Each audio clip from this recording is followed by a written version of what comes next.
So when you look at the international development finance architecture and look at how the official money is flowing to developing countries, you'll notice some very clear trends. First, the overall amount is increasing, which is good. But of that amount, less and less share is going to the developing countries themselves, because a significant amount is going to needs like refugee costs, also support to civil society.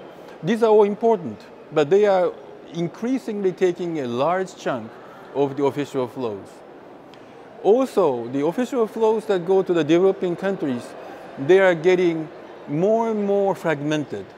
So larger number of smaller projects, which is going to be a problem for the developing countries because they now have to deal with many more projects, many more donors, and that's going to be a burden on their administrative capacity. Now, where we need the development assistance the most is for those countries that we call fragile states. There are about 25 of them around the world. These are conflict-affected states with barely functioning governments. And for those countries, we need funding, we need capacity building, we need technical assistance, we need all that.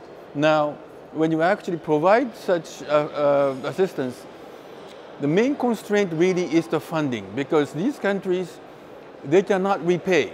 They do not have the capacity to repay. So we need to give them grants. And the grants are getting more and more difficult to get because the donor governments have competing needs on their fiscal resources.